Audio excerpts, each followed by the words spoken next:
చంటి ఆరుబయట కూర్చొని చలికాముతూ ఉంటాడు. ఇంతలో సింధూర తన రూమ్‌లో కూర్చొని వీణ వాగించుకుంటూ ఉంటుంది. ఇంతలో ఆ పాట విని చంటి ఏంటి ఈ పాట ఎక్కడో విన్నట్టు ఉందే అని చెప్పేసైతే ఒక్కసారిగా షాక్ అయిపోతూ ఉంటాడు. అవును, ఇది నేను ప్రేమించిన అమ్మాయి పాడిన పాటే కదా!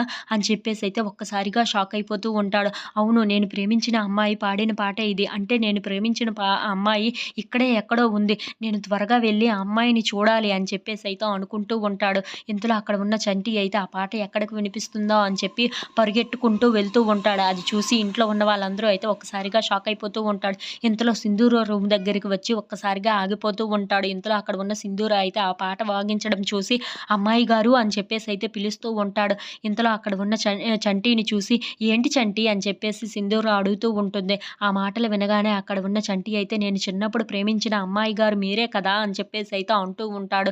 ఆ మాటలు వినగానే అక్కడ ఉన్న సింధూర అయితే ఒక్కసారిగా షాక్ అయిపోతూ ఉంటుంది. ఏంటి చంటి ఇలా అడుగుతున్నాడు అని చెప్పేసైతే అనుకుంటూ ఉంటుంది. అవును, నేను అప్పుడు ప్రేమించిన అమ్మాయి మీరే. ఆ విషయం నాకు తెలుస్తుంది అని చెప్పేసైతే అంటూ ఉంటాడు. ఆ మాటలు వినగానే అక్కడ ఉన్న సింధూర అయితే చంటి ఏమంటున్నావు నువ్వు అని చెప్పేసైతే అడుగుతూ ఉంటుంది. ఇంతలో అక్కడ ఉన్న చంటి మాత్రం అవును, నేను ఈ పాట నా ప్రేమించిన అమ్మాయి దగ్గరే విన్నాను అని చెప్పేసైతే అంటూ ఉంటాడు.